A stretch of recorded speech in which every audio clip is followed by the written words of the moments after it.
కొంచెం ఫార్మేట్ లాగా ఇచ్చాం. సో వాళ్ళు కనుక ఆ ఫార్మేట్లో తీసుకుంటే 20 లీటర్స్ కాదు 40 లీటర్స్ అయినా ఇస్తారు, ప్రాబ్లం ఏం లేదు. సో హార్వెస్టింగ్ సీజన్లో మనకి ఎందుకంటే హార్వెస్టింగ్ కొంచెం ఇబ్బంది అయిందంటే మళ్ళీ ప్రొక్యూర్మెంట్ ఇబ్బంది అవుతుంది, దానివల్ల ఇంకా వేరే ఇష్యూస్ వస్తాయి. సో హార్వెస్టింగ్ వరకు మాత్రం ఎట్ ఎనీ కాస్ట్ మీరు లిమిట్ చేయడానికి లేదని చెప్పేసి క్లియర్ చేసాం మళ్ళీ. ఓకే, ఇంకేమైనా ఉన్నాయా డిఎస్ఓ ఇష్యూస్, కంప్లైంట్స్ వచ్చాయి? అంటే ఒకటే ఏంటంటే బేసికల్లీ మీకు అందరికీ నేను చెప్పేది ఏంటంటే మీరు ఈ డోంట్ ఫోటోగ్రాఫ్స్ చేసి ఏదో భయపడితే ఇక జనాలు ఇంకా మీరు వేసిన దానికి ఇంకా 10 times వెళ్ళి ఆడో బకెట్లో కూడా కొనుక్కొని తీసుకొని వస్తారు సిటీ లేకుండా వెళ్తున్నారు. సో అంటే ఆ ప్యానికింగ్ క్రియేట్ చేయకుండా మీరు చేయాలి. That's what my intention is. So right now అయితే అంత ప్యానిక్ లేదు సార్. వరి కోత మిషన్లు కూడా ఇవ్వట్లేదు అనేసి హార్వెస్టర్స్ గురించి చెప్పాను కదా అసలు ఇవ్వట్లేదు. ఇంకొకటి ఏంటంటే ఈ ఓఎన్సీస్ ఏం చేస్తున్నాయంటే రీసెంట్గా ఒక కంప్లైంట్ వచ్చింది. అక్కడ ఒక బంక్లో వాడు ఆ కన్సర్న్డ్ బంక్ ఆపరేటర్ ఒక 1000 లీటర్స్ 700 లీటర్స్ ఒక కార్కి కొట్టాడని చెప్పేసి ఆ బంక్ని క్లోజ్ చేయమన్నారంట.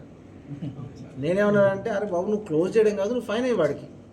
నువ్వు క్లోజ్ చేస్తే ఇంకా జనాలు భయం అయిపోతావు, ఇక దీంట్లో ఆయిల్ లేదని క్లోజ్ చేశారని.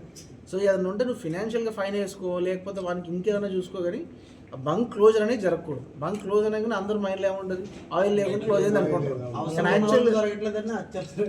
నేను అదే అంటున్నాను. సో అది ఆ ఇన్స్ట్రక్షన్స్ అన్నీ వాళ్ళకి ఇచ్చాము.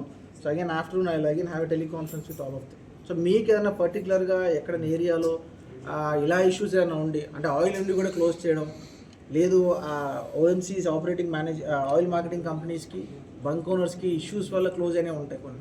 అలాంటివి ఏమైనా ఉంటే డిఎస్ఓ గారి దృష్టికి మా దృష్టికి తీసుకురండి.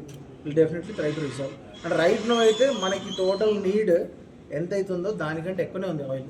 అవును, ఎక్కువనే ఉంది. అంటే జనరల్గా డైలీ ఇంత కొట్టించుకుంటున్నారంటే ఎందుకు అటు ఫర్ ఎగ్జాంపుల్ ఒక 2.2 lakh లీటర్స్ కొట్టించుకుంటున్నారు మన జిల్లా మొత్తం 2 లక్షల లీటర్. ఈ ప్యానిక్ బోయింగ్ వల్ల ఏమైతే 2 లక్షలు కాస్త 3 లక్షలు అయింది. మరి 3 లక్షలకి ఉండదు కదా. ఆ రకంగా ప్యానిక్ వస్తుంది. కానీ జనరల్ రిక్వైర్మెంట్కి అయితే నో ఇష్యూస్.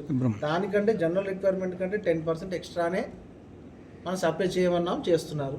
సో ఆ మెసేజ్ వెళ్ళాలి అందరికీ. ఇప్పటికే నో స్టాక్ బోర్డులు పెట్టారు కదా సార్. ఎక్కడ పెట్టారు, ఎన్ని ప్లేస్లో పెట్టారు? చాలా నో స్టాక్ బోర్డులు పెట్టారు సార్.